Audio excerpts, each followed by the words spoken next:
The cold stone floor felt like ice against Lyra's knees. She had been sitting in this dark cell for 3 days now, and her legs had gone numb hours ago. The silver chains around her wrists burned her skin every time she moved. These weren't ordinary chains. They were made specially to keep werewolves weak and unable to shift into their wolf form. Lyra stared at the small window high up on the wall. Moonlight poured through the iron bars, creating strange shadows on the dungeon floor.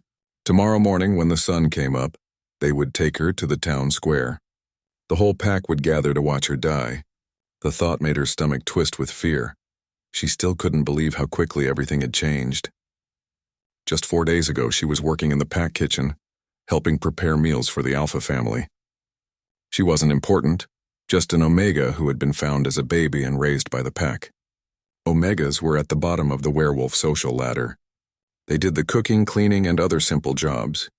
Most pack members barely noticed them, but now everyone knew her name. They whispered it with hate and anger. They called her a murderer and a traitor, all because the Alpha's son, David, had gotten sick after eating food she had prepared. The pack doctor said someone had put poison in his meal. When they searched her small room, they found a bottle of the same poison hidden under her bed. Lyra knew she hadn't put it there. She would never hurt anyone, especially not David. He had always been kind to her, unlike his father who barely acknowledged her existence. But who would believe an Omega over the evidence? The bottle had her scent on it, and there were witnesses who said they saw her acting nervous that day. The truth was, she had been nervous. But not because she was planning to poison anyone.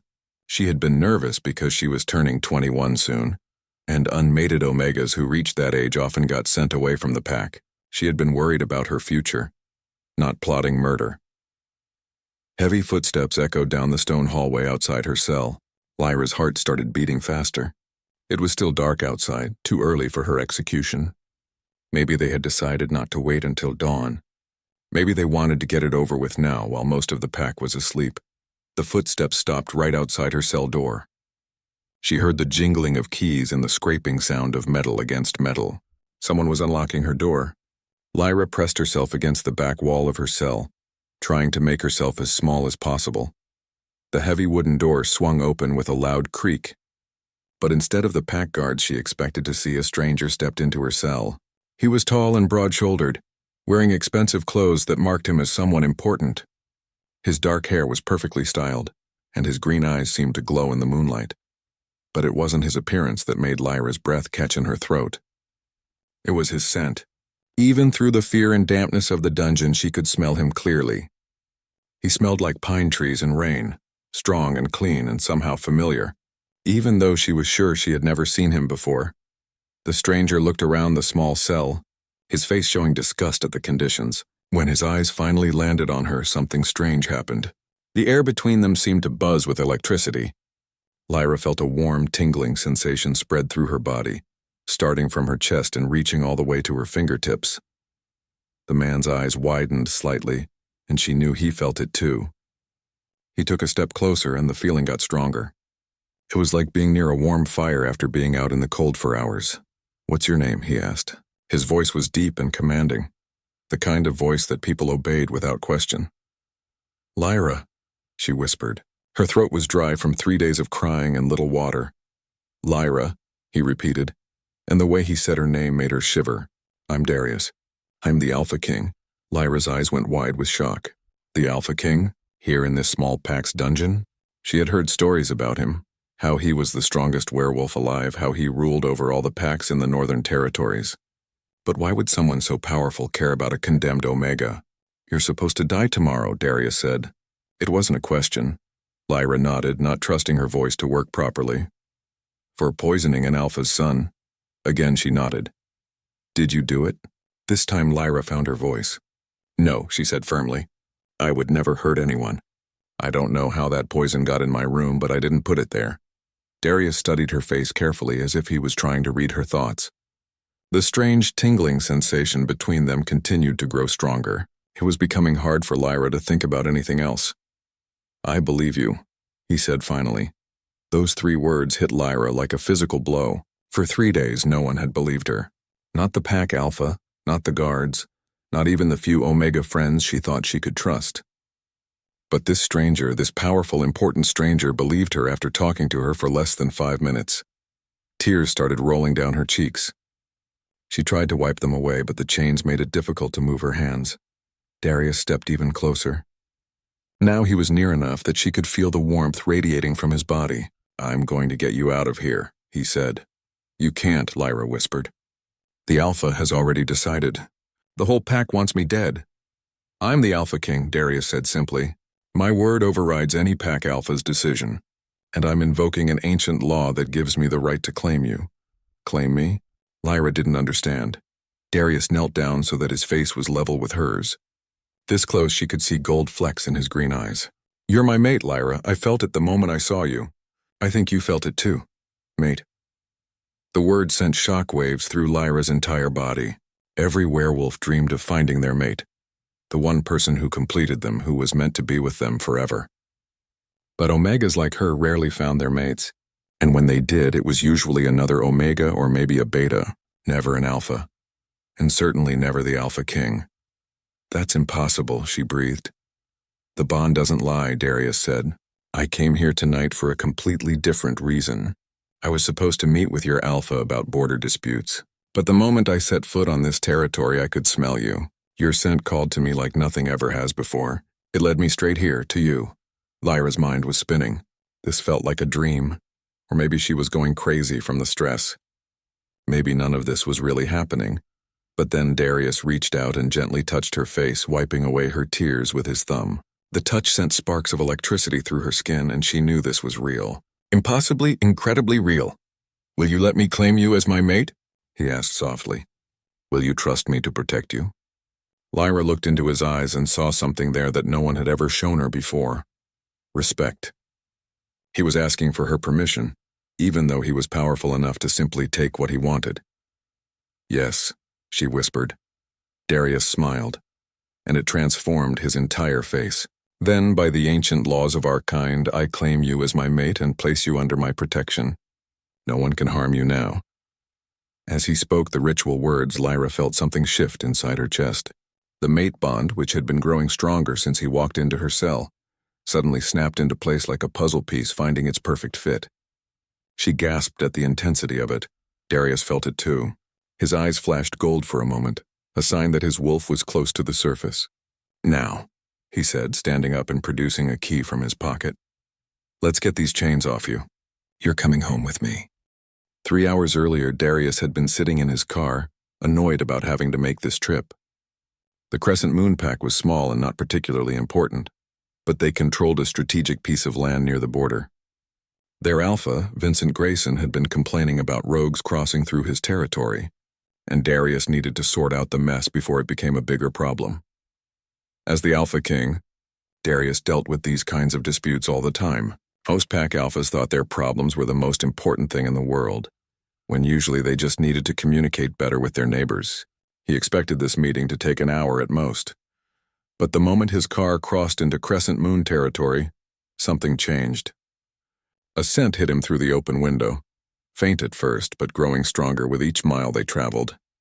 It was unlike anything he had ever smelled before, sweet like vanilla, fresh like wildflowers. But underneath it all was something that made his wolf pace restlessly inside his mind. Darius had been searching for his mate for over 10 years. At 32, he was getting older for an unmated alpha, and his counsel reminded him constantly that he needed an heir. He had met hundreds of eligible she-wolves from the most powerful families in the kingdom. Beautiful, intelligent, strong females who would have made excellent queens, but none of them had been his mate. He had started to wonder if he would ever find her. Some werewolves never did, but now breathing in this intoxicating scent, his wolf was going crazy with excitement. After all these years of waiting, could this finally be it? "Stop the car," he told his driver suddenly. "Sir? We're almost at the pack house." "I said stop the car," Darius repeated, his voice carrying the alpha command that made it impossible to disobey. The car pulled over to the side of the dirt road. Darius got out and took a deep breath, trying to figure out which direction the scent was coming from. It was definitely getting stronger, but it seemed to be coming from somewhere other than the pack house where he was supposed to meet Alpha Vincent. His phone rang. Vincent's name appeared on the screen. "Your Majesty." Vincent's voice was nervous and overly respectful. My scouts told me you've arrived. I'm waiting for you at the pack house. I'll be there shortly, Darius said, but his attention was focused on following the scent trail. It seemed to be leading toward the center of town. Is everything all right, sir? You sound distracted? Everything's fine, Darius lied. He wasn't about to explain to this minor pack alpha that he was chasing after a scent like some kind of lovesick teenager. I'll see you soon. He hung up and started walking, leaving his confused driver and bodyguards behind. The scent was definitely getting stronger now, but there was something else mixed in with it. Fear, pain, sadness. His mate, and he was now certain that's what she was. His mate was in distress. Darius picked up his pace, following the scent trail through the quiet pack town. Most of the shops were closed since it was late evening, but he could see lights on in some of the houses. A few pack members spotted him and did double takes, probably wondering why the Alpha King was walking through their streets alone. The scent led him to a large stone building that looked like it had been built 100 years ago. There was a small sign by the door that read, Pack Administration and Detention. Darius's blood ran cold. His mate was in jail.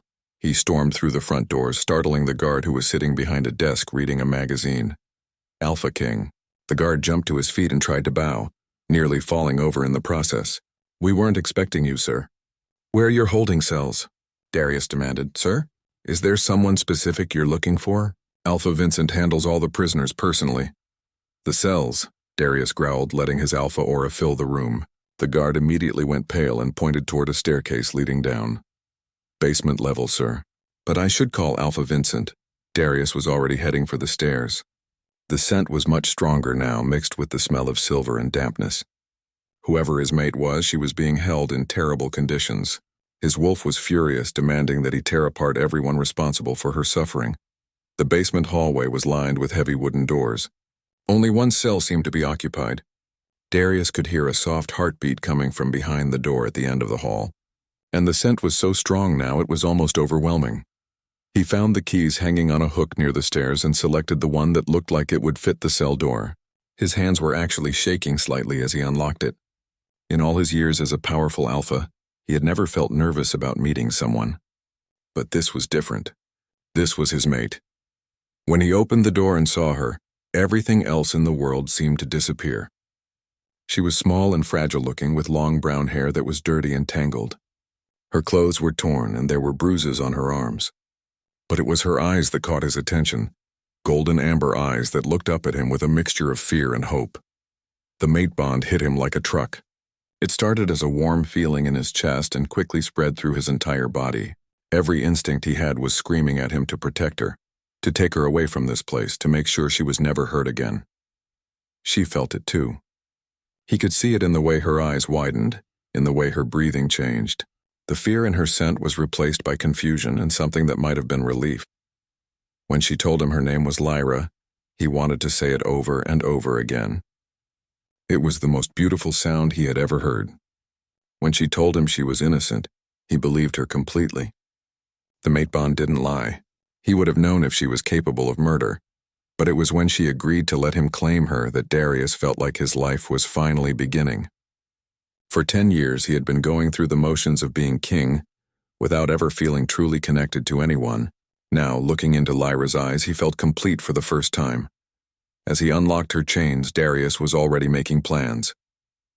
He would take her back to his palace, make sure she was properly fed and cared for. He would find out who had framed her and make them pay. He would show her the life she deserved as his queen. But first he had to deal with Alpha Vincent. Can you walk? He asked Lyra gently as the last chain fell away from her wrists. She nodded and tried to stand, but her legs were weak from sitting in one position for so long. Darius caught her before she could fall, and the skin-to-skin contact sent more sparks through both of them. I've got you, he murmured, lifting her easily into his arms. She weighed almost nothing, and he could feel how thin she had become during her imprisonment. Someone was going to pay for this. He carried her up the stairs, past the guard who was now on the phone with someone, probably trying to figure out what to do about the Alpha King showing up unannounced and freeing a prisoner. Sir, I really think you should speak with Alpha Vincent before, the guard started to say. Tell Alpha Vincent that I'll be at the pack house in 30 minutes, Darius said without stopping. And tell him that if he wants to keep his territory, he better have a very good explanation for how my mate ended up in his dungeon. The guard's mouth fell open, but Darius was already outside carrying Lyra toward his car. His driver and bodyguards rushed over, clearly confused by the situation but smart enough not to ask questions. "Take us to the pack house," Darius ordered, as he settled Lyra in the back seat beside him. "And call ahead. Tell them I want to see Alpha Vincent immediately." As the car started moving, Lyra looked up at him with those beautiful amber eyes. "What happens now?" she asked quietly. Darius touched her face gently, still amazed that he had found her after all these years of searching. "Now you come home with me," he said. "You're going to be the Luna Queen, and anyone who tries to hurt you will have to go through me first." For the first time since he had met her, Lyra smiled. It was a small, tentative smile, but it lit up her entire face. Darius felt his heart skip a beat. He had waited 32 years to find his mate, and she was even more perfect than he had ever imagined.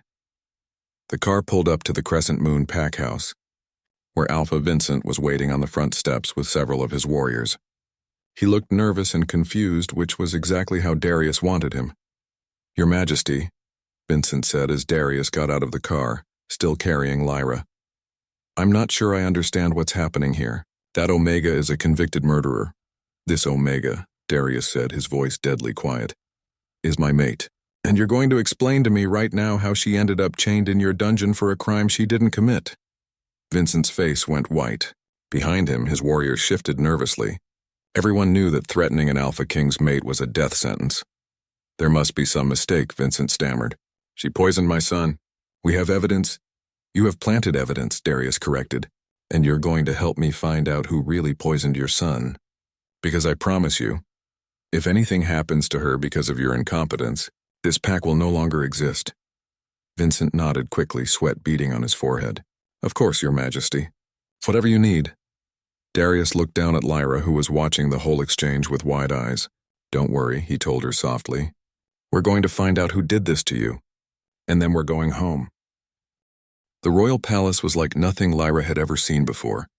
As their car drove through the massive iron gates, she pressed her face to the window, trying to take it all in. The building was enormous, made of white stone that seemed to glow in the moonlight. Tall towers reached toward the sky, and hundreds of windows sparkled like stars. "It's beautiful," she whispered. Darius smiled at her amazement. "It's your home now," he said simply, as if giving someone a palace was the most natural thing in the world. But as they pulled up to the main entrance, Lyra could see a group of people waiting on the steps. They were all dressed in expensive clothes, and their faces showed clear disapproval as they watched Darius help her out of the car. "The council," Darius explained quietly. "They've been waiting for me to find a mate for years, but I don't think this is what they had in mind." An older man with silver hair stepped forward. His face was stern, and his eyes looked at Lyra like she was something unpleasant he had found on his shoe. "Your Majesty," the man said, bowing slightly, "we received word about your discovery. Perhaps we should discuss this matter privately before making any hasty decisions." "There's nothing to discuss. Chancellor Reed," Darius replied, his arm tightening protectively around Lyra's waist. "I've found my mate, and I've claimed her according to our laws. The matter is settled." "But sir," a woman with sharp features spoke up, "surely you understand our concerns. This Omega is accused of murder. What will the other packs think if you mate with a criminal?" Lyra felt her cheeks burn with shame.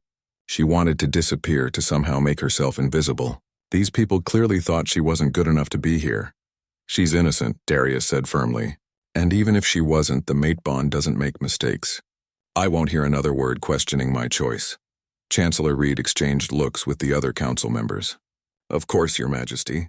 We would never question the mate bond. But perhaps the Omega would be more comfortable in guest quarters while she adjusts to palace life."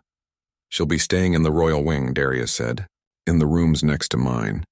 The silence that followed was so thick you could cut it with a knife. Lyra could practically hear what they were all thinking, that she was some kind of gold digger who had somehow tricked their king. "I think I need some air," Lyra said quietly. Darius looked down at her with concern. "Are you all right?" "Just tired," she lied. The truth was, she felt completely overwhelmed.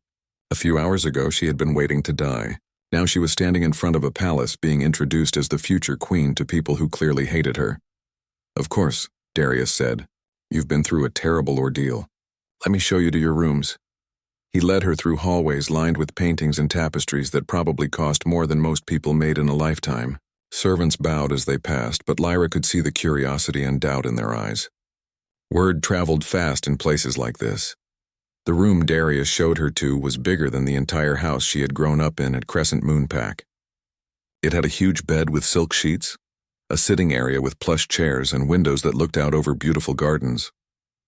"There's a bathroom through that door," Darius pointed, "and the closet has been stocked with clothes in your size. If you need anything at all, just press this button and someone will come help you." Lyra nodded, trying not to look as overwhelmed as she felt. "My room is right next door," Darius continued. "And Lyra? Don't let the council get to you. They're just surprised. They'll come around once they get to know you." After he left, Lyra sat on the edge of the enormous bed and tried to process everything that had happened. This morning she had woken up expecting to die.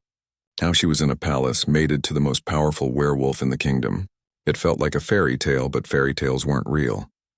She took a long, hot shower, the first one she'd had in days, and put on one of the soft nightgowns from the closet.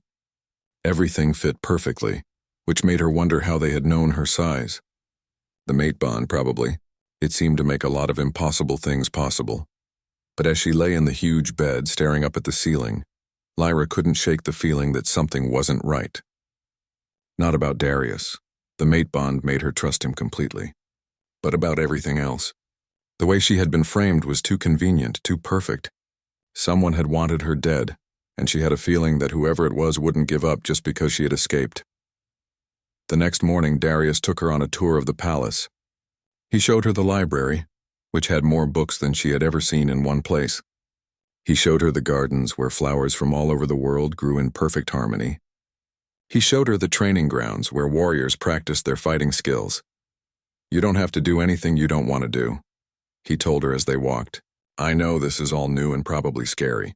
We can take as much time as you need to get comfortable here." "Everyone thinks I'm a murderer," Lyra said quietly. "No, they don't," Darius protested. "Yes, they do. I can see it in their faces. They think I somehow tricked you into claiming me." Darius stopped walking and turned to face her. "Do you care what they think?" Lyra considered the question. "I don't want to make trouble for you. Maybe they're right. Maybe you should wait until we can prove I'm innocent before—" "Stop," Darius interrupted, taking her hands in his. "The mate bond doesn't make mistakes, Lyra. You're meant to be here. You're meant to be my queen, and anyone who has a problem with that can deal with me." That afternoon, while Darius was in meetings, Lyra decided to explore the palace on her own. She was looking for the kitchen, thinking she might feel more useful if she helped with something she knew how to do, when she overheard a conversation that made her blood run cold. Two servants were talking in hushed voices as they cleaned a sitting room. "I heard she's not the first Omega to be accused of poisoning and Alpha's child," one of them said. "Really?" the other replied. "Where did you hear that?" "My cousin works for the Silver Ridge Pack. Same thing happened there about 6 months ago. Omega working in the kitchen, Alpha's daughter got sick. Omega got blamed and executed." "That's terrible. But what does it have to do with our new Luna? Don't you think it's strange? 2 Omegas, both accused of the exact same crime. What are the chances?" Lyra's heart started beating faster. She pressed herself against the wall, trying to hear more. "Maybe it's just a coincidence," the second servant said. "Maybe, but I also heard there have been other cases. Omegas disappearing from packs all over the kingdom. Young ones, healthy ones, some accused of crimes, some just vanishing without a trace. You think someone is targeting Omegas? I don't know what to think. But if I were an Omega, I'd be very careful right now." Lyra didn't wait to hear more. She hurried back to her room, her mind racing. Could it be true? Was someone systematically targeting Omegas across the kingdom? And if so, was she still in danger even here in the palace? She spent the rest of the day researching in the library, looking for any news reports or official records about missing Omegas. What she found made her stomach sick. Over the past 2 years, dozens of Omegas had disappeared from packs all over the Northern Territories. Some were accused of crimes first, like she had been. Others simply vanished without explanation. But there was a pattern. All of the missing Omegas were young, between 18 and 25. All were unmated, and all had come from smaller, less powerful packs where their disappearance might not be investigated too thoroughly. When Darius returned from his meetings that evening, Lyra was waiting for him with a stack of papers and reports. "I need to show you something," she said, spreading the documents out on the table. "I don't think what happened to me was random." Darius listened carefully as she explained what she had discovered. His face grew darker with each detail. "You think someone is deliberately targeting Omegas," he said when she finished. "I think someone wanted me dead specifically," Lyra replied, "and when that didn't work, they might try again." Darius was quiet for a long moment studying the papers. "Why you?" he asked finally. "What makes you special?" It was a good question, and one Lyra had been thinking about all day. "I don't know," she admitted. "I'm nobody special, just an orphan Omega who worked in a kitchen." "You're not nobody," Darius said firmly. "You're my mate, and if someone is targeting you, we're going to find out who and why." He gathered up the papers and headed for the door. "Where are you going?" Lyra asked. "To call an emergency council meeting," Darius replied. "If there's a conspiracy against Omegas in my kingdom, I'm going to stop it. And I'm going to make sure you're protected while we figure out who's behind this." As he left, Lyra felt a mixture of relief and fear. Relief that he believed her and was taking action. Fear that whoever was behind this was still out there, still planning. The palace might be safe for now, but she had a feeling this was far from over. That night, as she lay in her luxurious bed, Lyra couldn't shake the feeling that she was being watched. Every shadow seemed to hide a threat, every sound made her jump. The mate bond told her that Darius was nearby and would protect her, but whoever had orchestrated her near execution was still free. And somehow she knew they weren't done with her yet. The emergency council meeting lasted until 3 in the morning. Darius sat at the head of the long oak table, watching as his advisors pored over the evidence Lyra had gathered. The room was tense, filled with the kind of serious energy that came when people realized they were dealing with something much bigger than they had first thought. "This is disturbing," Chancellor Reed admitted, looking up from a report about missing Omegas from the Eastern Territories. "If these numbers are accurate, we're looking at nearly 50 disappearances in the past 2 years. 50 that we know about," corrected Captain Torres, the head of the Royal Guard. Smaller packs might not report missing Omegas to the kingdom. They might handle it internally or assume the Omega just ran away. Darius felt his jaw clench. The idea that Omegas were considered so unimportant that their disappearances might not even be reported made his wolf restless with anger. "I want every pack in the kingdom questioned," he ordered. "Every missing Omega case from the past 5 years. I want names, dates, circumstances." "That's going to take weeks," Chancellor Reed warned. "Then we better get started," Darius replied. "Captain Torres, I want you to personally oversee this investigation. And I want extra security around the palace. If someone is targeting Omegas, they might try to get to Lyra here." The next morning, Darius found Lyra in the library again, surrounded by even more papers and books. She had barely slept, but she couldn't stop researching. Something about the pattern of disappearances was bothering her, and she couldn't figure out what. "Find anything new?" Darius asked, sitting down beside her. "Maybe," Lyra said, showing him a map she had been working on. "Look at this. I marked all the locations where Omegas have disappeared." She had stuck red pins into the map, scattered across the Northern Territories. "At first, it looks random, but if you connect the dots..." She drew lines between the pins with a red marker. Slowly, a pattern emerged. The disappearances formed a rough circle, all surrounding one central location.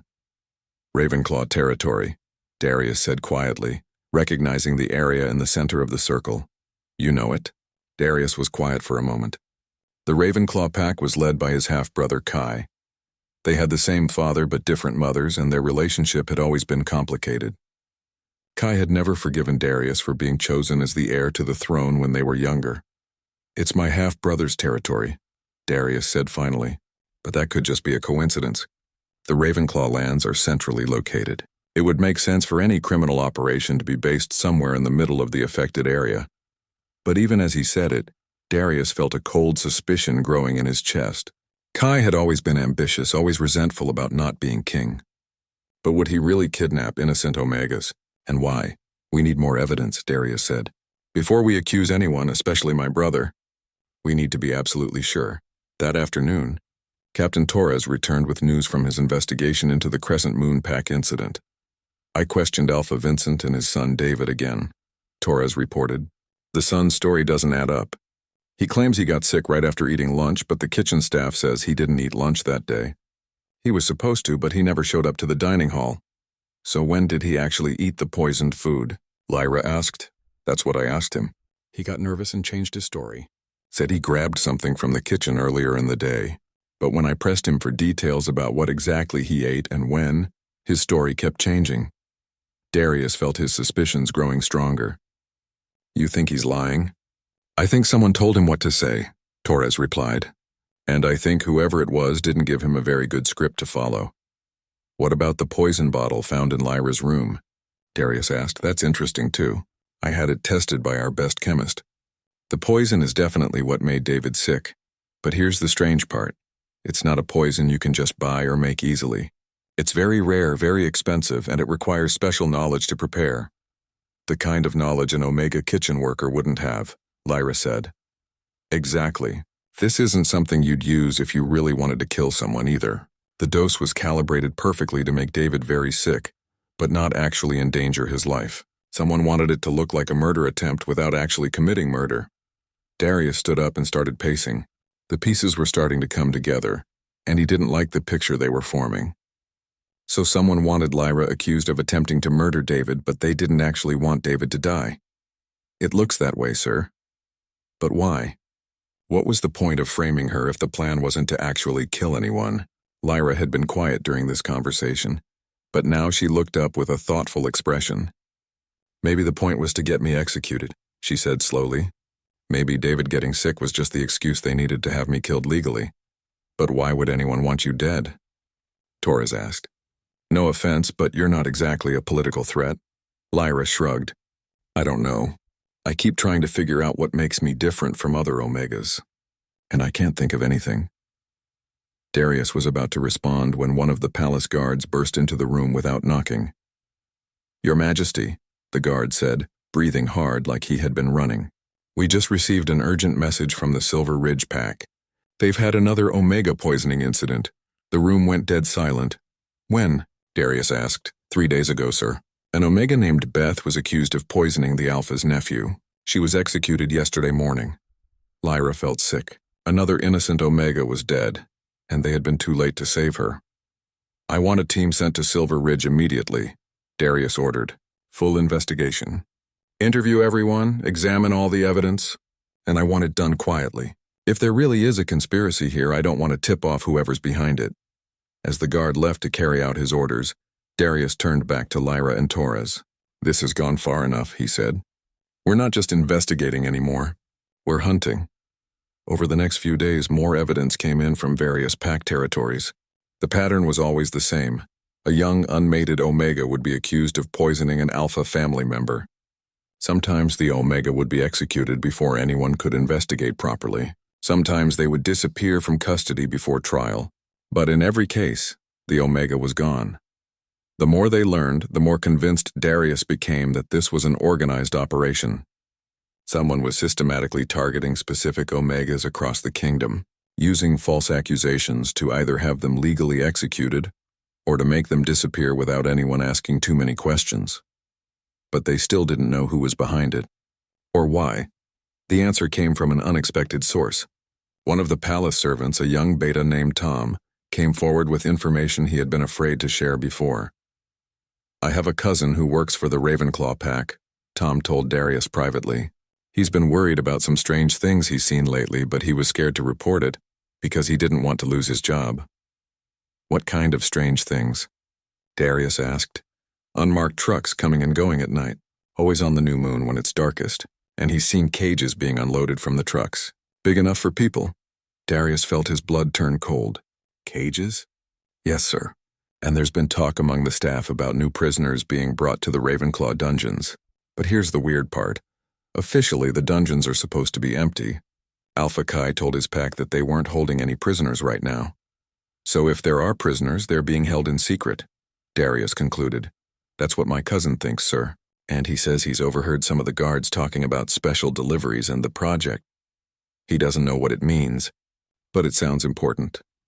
After Tom left, Darius sat alone in his office, staring out the window at the gardens where Lyra was walking with her new personal guard.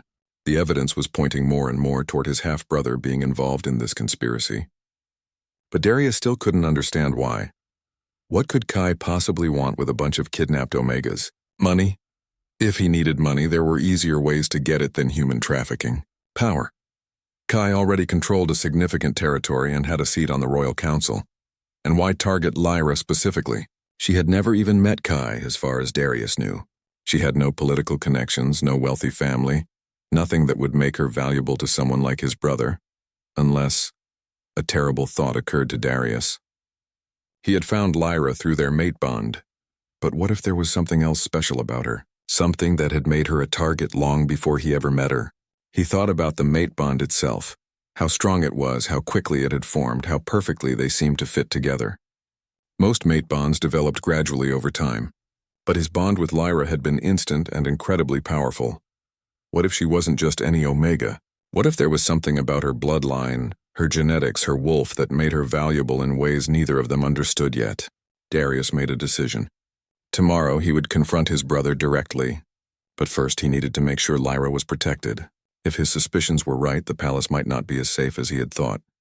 And if Kai really was behind this conspiracy, then Darius's mate was still in very serious danger. The annual Moon Festival was supposed to be a celebration. Every year, the royal palace hosted a grand masquerade ball to honor the goddess who had blessed their kind with the ability to shift between human and wolf form. Hundreds of pack leaders, nobles, and important guests would come dressed in elaborate costumes and masks, dancing until dawn. This year, Darius had wanted to cancel it. With the Omega conspiracy investigation ongoing and the threat to Lyra's safety, a large public gathering seemed like a terrible idea. But Chancellor Reed had convinced him that canceling would send the wrong message, that the Alpha King was afraid, that whoever was behind the attacks had succeeded in disrupting the kingdom. "We'll have extra security," Reed had assured him. "Guards at every entrance, background checks on all the servants, metal detectors for weapons. She'll be perfectly safe." So the festival went ahead as planned. With one addition, Lyra would be officially introduced as the future Luna Queen. It would be her first public appearance since arriving at the palace, and Darius wanted everyone to see that she had his complete support and protection. Lyra spent days preparing for the event. Palace staff helped her choose a gown, a stunning silver dress that sparkled like starlight when she moved. Her mask was delicate silver filigree shaped like butterfly wings. When Darius saw her ready for the ball, he felt his breath catch in his throat. "You look incredible," he told her, taking her hand and spinning her around so the dress flowed around her like liquid mercury. "I'm nervous," Lyra admitted. "What if I mess up? What if people still think I'm a murderer?" "Then they're idiots," Darius said firmly. "You belong here, Lyra. You're going to be an amazing queen." His own costume was more traditional, a black suit with a wolf mask made of dark metal. Together, they looked like a fairy tale come to life. The ballroom was magnificent, decorated with thousands of white flowers and silver ribbons. Chandeliers cast dancing shadows on the walls, and soft music filled the air. Guests in elaborate costumes mingled and danced, their masks hiding their identities and creating an air of mystery and magic. Darius led Lyra onto the dance floor for the opening waltz. As they moved together, he could feel hundreds of eyes watching them. Some curious, some approving, some clearly disapproving. But he didn't care. All that mattered was the woman in his arms, the way she felt perfectly right against him. "Everyone's staring," Lyra whispered. "Let them stare," Darius replied. "They're just jealous that I found the most beautiful woman in the room." After the waltz, they were approached by a steady stream of guests wanting to meet the new Luna Queen. Most were polite, offering congratulations and compliments. A few were clearly fishing for gossip about her background. Darius stayed close, ready to shut down any inappropriate questions. It was during a break in the introductions, when Darius had stepped away to speak with some pack leaders about trade agreements, that everything went wrong. Lyra was standing near the refreshment table, chatting with some of the younger nobles' wives, when she noticed a figure watching her from across the room. The person was wearing an elaborate raven mask and a dark cloak, making it impossible to see their face or even tell if they were male or female. But something about the way they were staring made Lyra uncomfortable. She looked around for Darius, but he was on the other side of the crowded ballroom. Her personal guard Jackson was nearby, but he was facing the wrong direction, watching for threats from the main entrance. The figure in the raven mask started moving toward her, weaving through the dancing couples with purpose. Lyra felt her heart start beating faster. Something was wrong. Every instinct she had was screaming danger. She started backing away from the refreshment table, trying to get closer to Jackson without causing a scene. But the figure in the mask was moving faster now, and other guests seemed to be unconsciously clearing a path for them. "Jackson," Lyra called softly, not wanting to cause a panic. But before Jackson could turn around, the figure in the raven mask was right behind Lyra. She felt something sharp press against her back through the thin fabric of her dress. "Don't scream," a voice whispered in her ear. "Don't call for help. Just walk calmly toward the side door, or I'll put this blade between your ribs." Lyra's blood turned to ice. She could feel the tip of a knife pressing against her spine, hidden by the person's cloak so that none of the other guests could see what was happening. "Who are you?" she whispered back. "Someone who's been looking for you for a very long time," the voice replied. "You've caused me a lot of trouble, little Omega, but that ends tonight." They moved slowly through the crowd, the masked figure staying close behind Lyra with the knife pressed against her back. To anyone watching, it probably looked like two friends leaving the party together. Lyra's mind was racing, trying to figure out how to escape or signal for help without getting stabbed. As they reached the side door that led to a smaller corridor, Lyra caught sight of Darius across the room. He was looking around, probably wondering where she had gone. Their eyes met for just a moment, and she tried to convey with her expression that something was wrong. But then they were through the door and into the dimly lit hallway, and it was too late for Darius to see them. "Where are you taking me?" Lyra asked as they walked down the corridor, the sounds of the party fading behind them. "Somewhere we can have a private conversation," the figure replied. "There are some people who want to meet you." They've been very patient, but patience has its limits. They reached a door that led outside to the palace gardens. The figure pushed it open and gestured for Lyra to go through. Outside, the night air was cold against her bare arms, and she could see several dark shapes waiting among the trees. "There's no point in running," the figure said, finally lowering the knife. "My associates have the entire garden surrounded." In the pale moonlight, Lyra could see at least 6 other people dressed in dark clothing, all positioned strategically around the garden paths. They had planned this carefully, waiting for the perfect moment when security would be focused on the ball rather than the grounds. The figure in the raven mask reached up and removed it, revealing a face that made Lyra's heart stop. It was a man who looked remarkably like Darius, but older and with colder eyes. His hair was the same dark color but streaked with premature silver, and his smile was cruel where Darius's was warm. "Allow me to introduce myself," the man said with a mocking bow. "I'm Kai Ravenclaw, and I've been searching for you for quite some time." "You're Darius's brother," Lyra breathed. "Half-brother," Kai corrected, "and soon to be his replacement thanks to you." "I don't understand." Kai circled around her like a predator sizing up its prey. "Of course you don't. You have no idea what you really are, do you? No idea why you're so special, why your bloodline is so valuable." "My bloodline?" Lyra was confused. "I'm an orphan. I don't even know who my parents were." "Oh, but I do," Kai said with a smile that made her skin crawl. "Your mother was a very special Omega, you see. One of the last of the moon-blessed bloodline. Omegas with the power to create or destroy mate bonds themselves." Lyra felt the world tilt around her. "That's impossible, is it? Haven't you noticed how quickly your bond with my dear brother formed? How strong it is. Most mate bonds take months or even years to fully develop, but yours was instant, unbreakable from the moment you met." She thought about that first night in the dungeon, how the connection with Darius had felt like a physical force pulling them together, how even now she could sense his emotions through their bond, feel his presence even when he was in another part of the palace.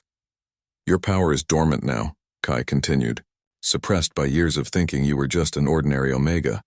But with the right encouragement, it can be awakened. And once it is, you'll be able to do so much more than just maintain your own mate bond."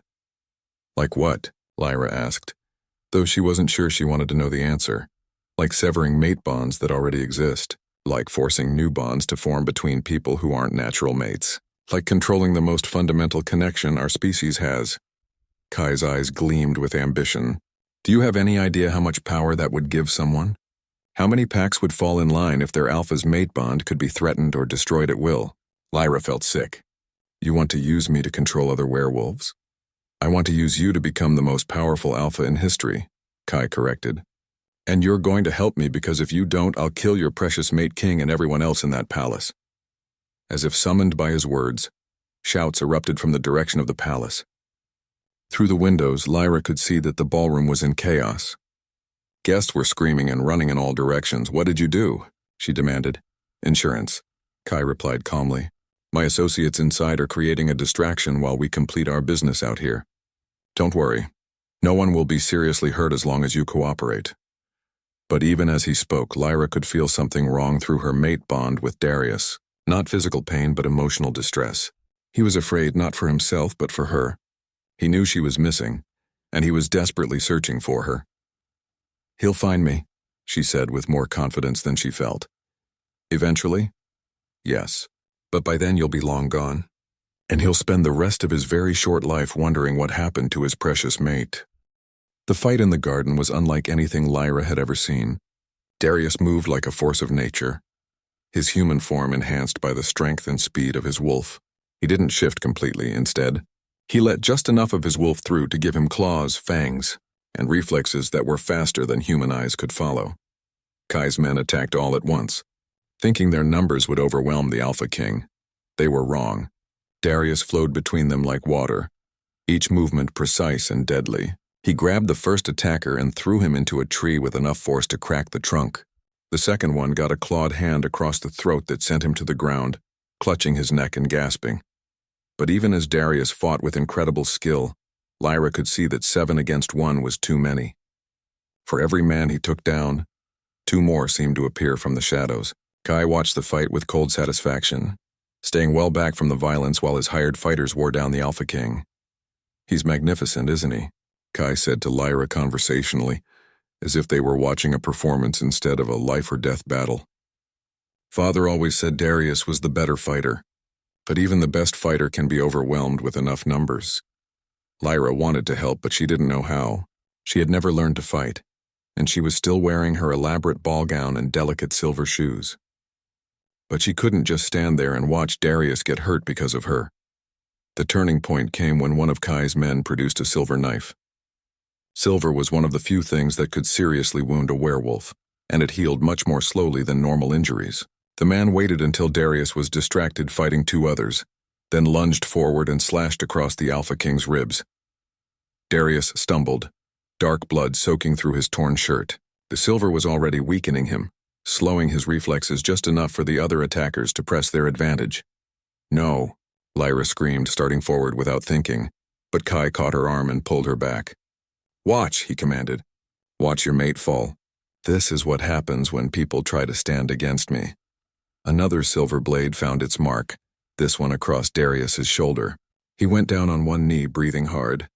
The attackers closed in for the kill. That was when something inside Lyra snapped. She had felt it building for days, a warm energy in her chest that seemed to grow stronger whenever she was around Darius. She had assumed it was just the mate bond, the normal connection between mates. But as she watched him bleeding in the dirt, that energy exploded outward like a dam bursting. Power poured through her, raw and wild and completely unfamiliar. She could suddenly feel every werewolf in the area, not just their presence, but their connections to each other.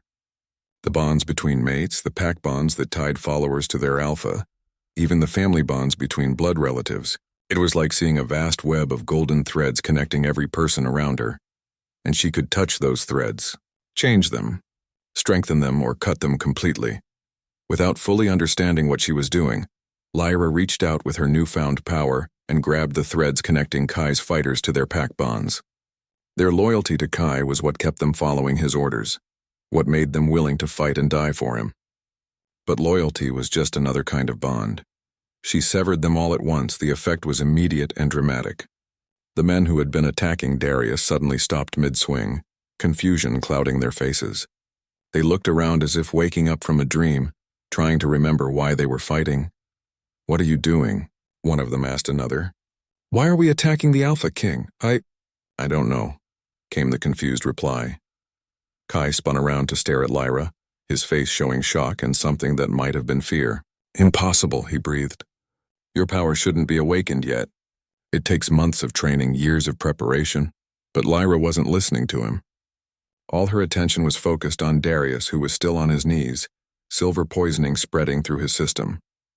She could see his life force through their mate bond, and it was flickering like a candle in the wind. She ran to him, dropping to the ground beside him and pressing her hands against his wounds. His blood was warm and sticky between her fingers, and she could feel how much pain he was in through their connection. "Stay with me," she whispered. "Please, Darius, stay with me." His eyes focused on her with difficulty. "Lyra, run." Shh, she said, tears streaming down her face. "Don't talk. Save your strength." But she could feel him slipping away. The silver was doing too much damage, and he had lost too much blood. Their mate bond was the only thing keeping him conscious, and even that was fading. That was when Lyra made a choice that would change everything. She had just discovered she could manipulate the bonds between werewolves. The mate bond she shared with Darius was the strongest connection she had ever felt. What if she could use that bond to share more than just emotions? What if she could share her life force itself? It was dangerous, potentially deadly for both of them. If she gave too much, they would both die. If she gave too little, Darius would die anyway. But she couldn't just let him slip away without trying. Lyra closed her eyes and reached deep into the mate bond that connected them. It appeared in her mind's eye as a golden rope of light, pulsing with their shared emotions and memories. She grabbed hold of that rope and began pouring her own life energy into it, sending it flowing toward Darius. The effect was immediate. Darius gasped as strength flowed back into his body. His wounds began healing faster than they should, even for a werewolf. The silver poisoning that had been killing him was being overwhelmed by the influx of pure life force. But the process was exhausting for Lyra. She felt her own strength draining away with each passing second. Her vision started to blur and her hands began to shake. She was giving too much, but she couldn't stop. She would rather die than lose him, Lyra. Darius's voice was stronger now, filled with alarm. He could feel what she was doing through their bond. "Stop, you're killing yourself!" "I can't lose you," she gasped. "I won't." Darius struggled to his feet, his wounds now mostly healed, and caught Lyra as she collapsed. She was unconscious, her face pale as paper, her breathing shallow. He could barely feel her pulse. "What did she do?" he demanded, looking up at Kai with murder in his eyes. Kai was staring at Lyra with a mixture of awe and hunger. "She shared her life force with you through the mate bond," he said. "I've only read about such things in ancient texts. The Moon-Blessed were said to be capable of it, but I thought it was just legend." "Is she going to be okay?" "That depends on how much she gave you," Kai replied. "If she gave too much, she'll never wake up. If she didn't give enough," he shrugged, "well, you'll probably die anyway when the silver poisoning catches up with you." Darius looked down at Lyra's unconscious form in his arms. Through their mate bond, he could sense that she was still alive, but barely. Her life force was like a tiny flame threatening to go out at any moment. He made a decision that surprised everyone, including himself. Instead of trying to keep the life energy she had given him, he began sending it back to her through their bond. It was the reverse of what she had done, using their connection to share his strength with her instead of taking hers. "No," Kai shouted, realizing what was happening. "You fool. You'll both die." But Darius ignored him. He poured his life force into Lyra, willing her to live, to fight, to come back to him. The silver wounds on his body began bleeding again as his enhanced healing faltered. But he didn't care. All that mattered was the woman in his arms. For a terrifying moment, nothing happened. Lyra remained unconscious, her breathing growing even more shallow. Darius felt his own strength fading as he gave more and more of himself to save her. Then suddenly, their mate bond flared to life like a star being born. Instead of one of them draining the other, their life forces began to merge and stabilize, creating a perfect balance between them. They were sharing not just emotions or memories, but their very essence, becoming something stronger together than either could be alone. Lyra's eyes fluttered open, golden and bright with power. When she looked at Darius, he could see that something fundamental had changed in her. The dormant abilities that Kai had spoken of were no longer dormant. She was fully awakened now, a true Moon-Blessed Omega with the power to shape the bonds that connected all werewolves. "How touching," Kai said. his voice dripping with sarcasm. But this changes nothing. You're both still going to die here tonight. Darius looked up at his half-brother, noting that Kai's men had all disappeared during the chaos. Smart of them, they had no reason to fight for an alpha whose hold over them had been broken. Just you and me now. Brother, Darius said, getting to his feet and helping Lyra stand beside him. Oh, I don't think so. Kai replied with a cruel smile. I may have lost my hired help, but I still have other resources. He reached into his cloak and pulled out a small stone that seemed to absorb light rather than reflect it. The moment it appeared, Lyra gasped in pain and doubled over. Moonstone, Kai explained. Very rare, very powerful, and very painful for anyone with moon-blessed abilities. As long as I hold this, your little Omega will be too weak to use her powers against me. He was right. Lyra felt like the stone was draining her strength just by being near it. Kai's capture in the palace gardens was just the beginning. Over the next 3 days, as he was held in the royal dungeons, the full scope of his conspiracy began to unravel. Under interrogation, he revealed the locations of 3 hidden facilities where kidnapped Omegas were being held. The rescue missions that followed were some of the most horrifying things Darius had ever witnessed. The first facility was discovered in an abandoned warehouse on the outskirts of Ravenclaw territory. When the royal guards broke down the doors, they found 37 Omegas in various states of physical and mental distress. Some had been there for months, others for over a year. They had been used as test subjects in Kai's experiments to artificially awaken moon-blessed abilities. The second facility was underground, hidden beneath what appeared to be a normal pack house. Here, the guards found evidence of a different kind of horror. Omegas who had been forced to use their abilities to manipulate other werewolves. Mate bonds had been severed and reformed according to Kai's wishes, creating artificial pairs that served his political purposes. But it was the third facility that revealed the true depth of Kai's madness. Hidden deep in the forest, built into a natural cave system, was what could only be described as a laboratory. Here, Kai had been working with rogue scientists to find ways to extract and transfer moon-blessed abilities from one Omega to another. The process was brutal, often fatal, and completely against every law of nature and werewolf society. When Lyra saw the reports from the rescue teams, she was physically sick. These Omegas had suffered because of what she was, because of the power that flowed through her bloodline. Kai had been searching for her specifically, but when he couldn't find her, he had tried to create artificial versions of her abilities using other innocent victims. This isn't your fault, Darius told her as she sat in their shared bedroom, surrounded by rescue reports and medical files. You didn't ask for these abilities, and you certainly didn't ask for Kai to become obsessed with them. But if I had known what I was earlier, maybe I could have stopped him, Lyra replied. Maybe I could have saved some of those Omegas. And maybe he would have captured you years ago and used you for even worse experiments, Darius pointed out. You were hidden for a reason, Lyra. Your parents probably died protecting the secret of what you were. It was a sobering thought. Lyra had always wondered about her parents, why she had been found as a baby with no family to claim her. Now she suspected they had been killed by people like Kai, people who wanted to use moon-blessed Omegas for their own purposes. The political fallout from Kai's capture was immediate and severe. Several pack leaders who had been working with him were arrested. Others fled their territories rather than face questioning. The carefully balanced power structure of the northern werewolf territories was in chaos. But Kai himself remained defiant, even from his cell in the royal dungeons. You think this is over? He taunted Darius during one interrogation session. You think capturing me solves anything?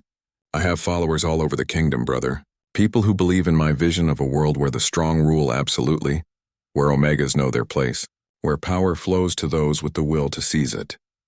Your followers are cowards who only supported you because they thought you were winning, Darius replied. Now that you're in chains, they'll crawl back into whatever holes they came from. Kai laughed. Will they? Are you so sure about that? His words proved prophetic. Within a week of his capture, reports began coming in from across the kingdom. Rogue packs were attacking smaller territories, claiming they no longer recognized Darius as their Alpha King. Some of Kai's former allies were openly calling for his release.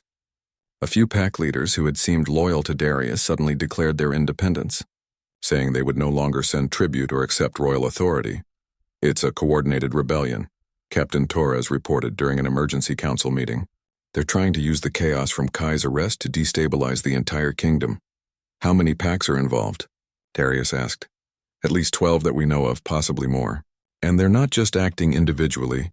They're coordinating their attacks, sharing resources, moving in patterns that suggest central leadership. Chancellor Reed looked up from a map covered in red pins marking rebel territories. They're forming a coalition, he said grimly. With Kai in prison, someone else has taken over his network. Who? We don't know yet. But whoever it is, they're smart.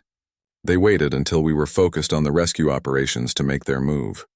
Now we're fighting on multiple fronts while trying to care for dozens of traumatized Omega refugees.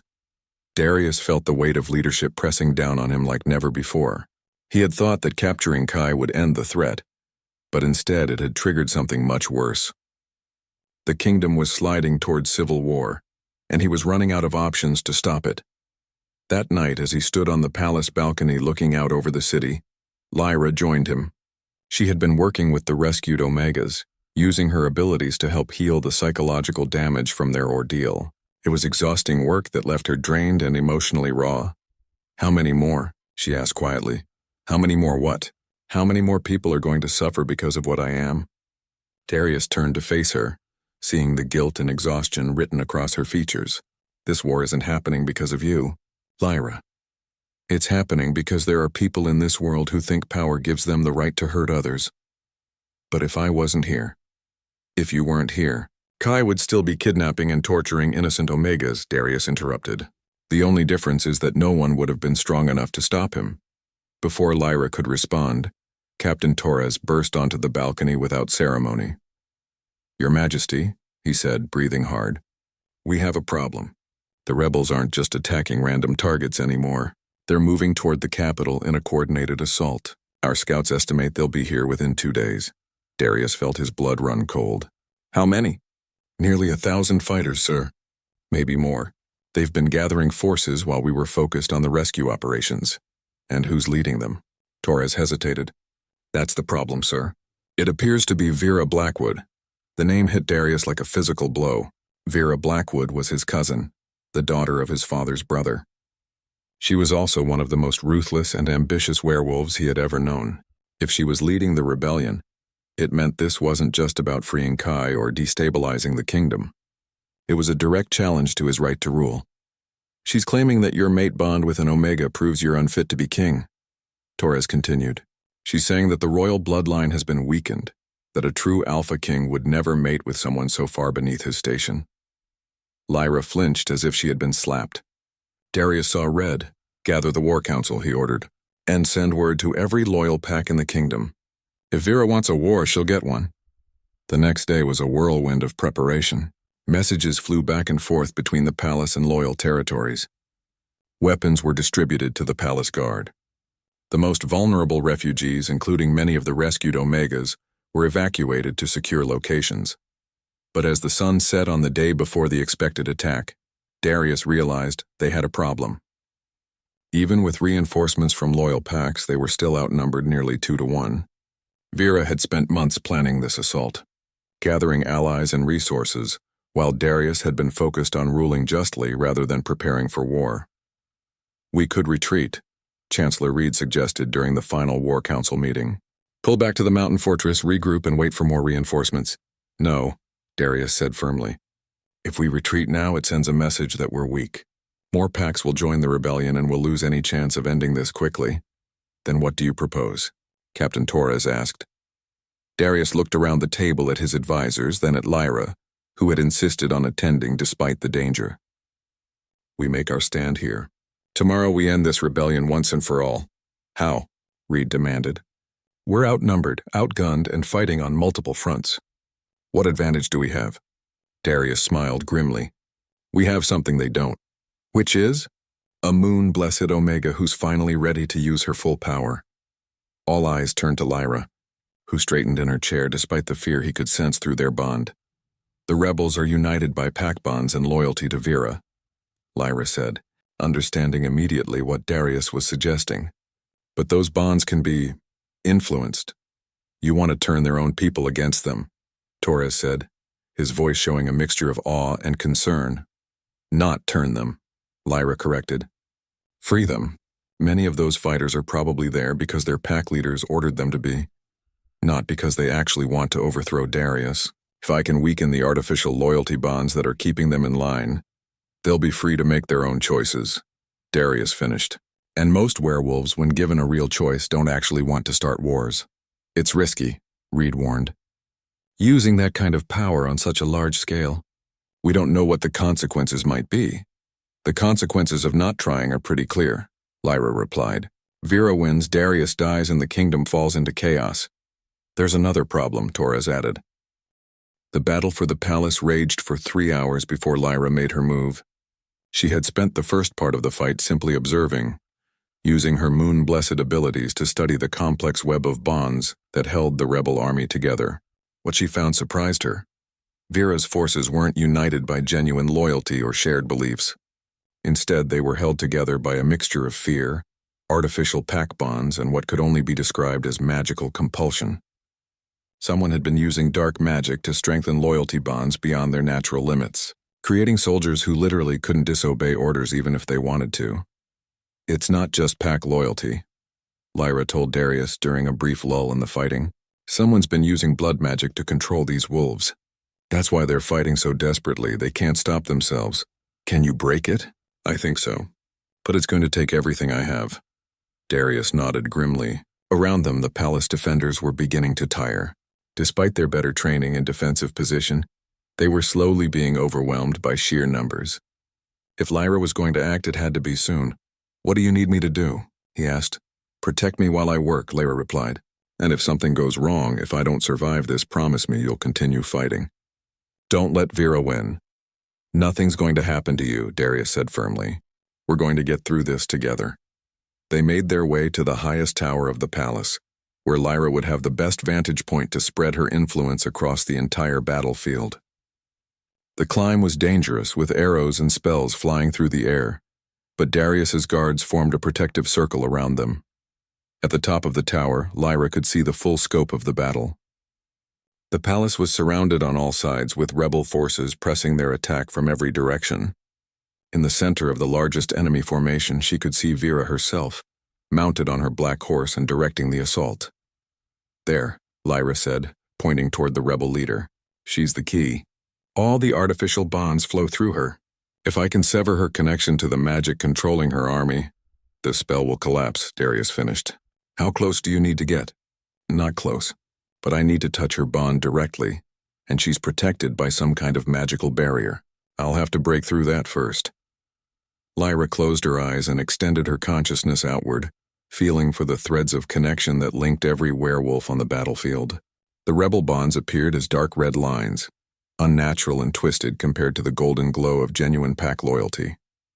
At the center of the web sat Vera, her personal bonds black as midnight and pulsing with corrupted power. Taking a deep breath, Lyra began to work. The first thing she did was target the ordinary soldiers at the edges of the rebel formation.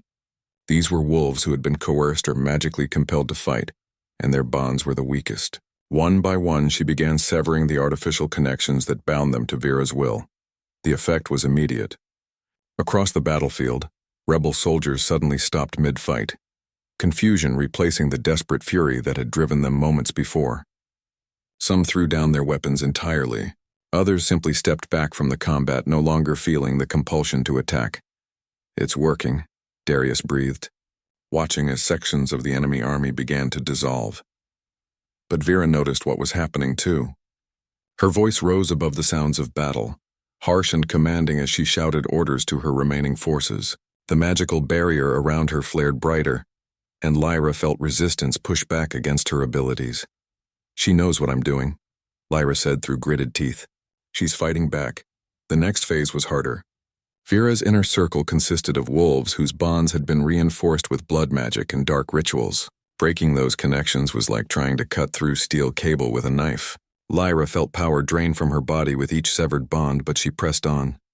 More rebel soldiers stopped fighting, looking around in bewilderment as if waking from a dream. But for every bond Lyra broke, Vera seemed to reinforce two others. It was becoming a battle of wills between two different kinds of power, Lyra's natural moon-blessed abilities against centuries of accumulated dark magic. "You're pushing too hard," Darius warned, seeing the strain on Lyra's face. "You need to pace yourself." "There's no time," Lyra replied. "If I don't break through soon, she'll adapt to what I'm doing and find a way to block me completely." She was right. Even as they spoke, Vera was adjusting her tactics. The rebel leader had dismounted and was now standing in the center of a ritual circle drawn in the dirt, her remaining mages chanting around her. Dark energy swirled through the air, strengthening the bonds that held her army together. "New plan?" Lyra said suddenly. "I can't break through her defenses from here. I need to get closer." "Absolutely not," Darius said immediately. "You'd have to go right into the middle of the battlefield. It's suicide." "Not if you're with me," Lyra replied. "The mate bond makes us stronger together, remember? If we combine our power—" Darius understood immediately what she was suggesting. During the incident in the garden, when they had shared life force through their bond, they had become something more than the sum of their parts. If they could do that again, deliberately this time, Lyra might have enough power to break through Vera's defenses. "It's dangerous," he warned. "If we merge our life forces and something goes wrong, we both die," Lyra finished. "I know. But if we don't try, everyone else dies instead." There was no time for a longer discussion.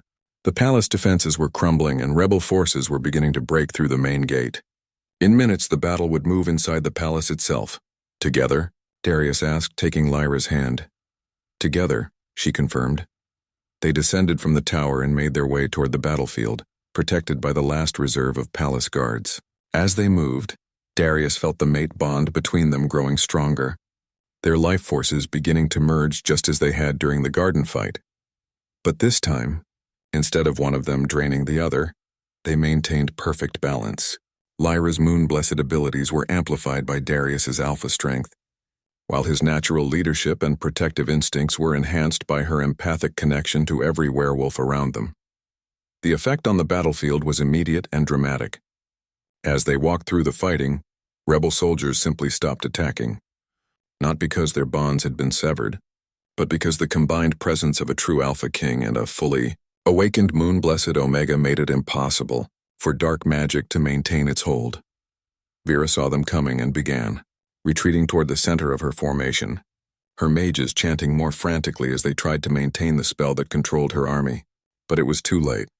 With each step Lyra and Darius took together, more of the artificial bonds collapsed. "Impossible," Vera screamed as her carefully constructed army began to fall apart around her. "You're just an Omega. You have no power here." "You're wrong," Lyra called back, her voice carrying clearly across the battlefield despite the chaos. "I'm not just an Omega. I'm the Luna Queen, and I'm here to free your people from the chains you put on their minds." The final confrontation came in the center of the battlefield, where Vera stood surrounded by the last of her loyal mages. Dark energy swirled around them like a tornado, and the very air seemed to burn with corrupted power. "You want to face me directly?" Vera snarled. "Fine. Let's see how your precious mate bond holds up against true magic." She raised her hands and black lightning erupted from her fingertips, aimed directly at Lyra's heart. But Darius stepped protectively in front of his mate, and the attack struck his chest instead. The dark magic should have killed him instantly. Instead, it was absorbed into the mate bond that connected him to Lyra, dispersed harmlessly between them. Their combined power was too strong for Vera's corruption to overcome. "Your turn," Lyra said quietly. She reached out with her abilities one final time, not toward Vera's army, but toward Vera herself. The rebel leader's bonds were the darkest and most twisted of all, reinforced by decades of practicing forbidden magic. But they were still bonds, and bonds could be broken. Lyra severed every connection Vera had, to her mages, to her stolen power, to the dark entities that had been feeding her magic in exchange for innocent lives. In an instant, Vera Blackwood went from being one of the most powerful werewolves alive to being completely, utterly alone. The rebel leader aged decades in seconds as the stolen life force that had been sustaining her was suddenly cut off. Her hair turned white, her face became lined with wrinkles, and her powerful presence collapsed into nothing more than that of a bitter old woman. "You've destroyed everything," Vera whispered, falling to her knees in the dirt. "No, Lyra replied sadly. I've set everyone free. Across the battlefield, the last of the rebel forces were laying down their weapons. Without the magical compulsion driving them, most of the soldiers wanted nothing more than to go home to their families. The few who had joined the rebellion willingly were quickly overwhelmed by their former comrades. The war was over. In the weeks that followed, Lyra and Darius worked together to rebuild what had been destroyed. New laws were written to protect Omegas from discrimination and abuse. The rescued victims from Kai's facilities were given homes and support to help them heal.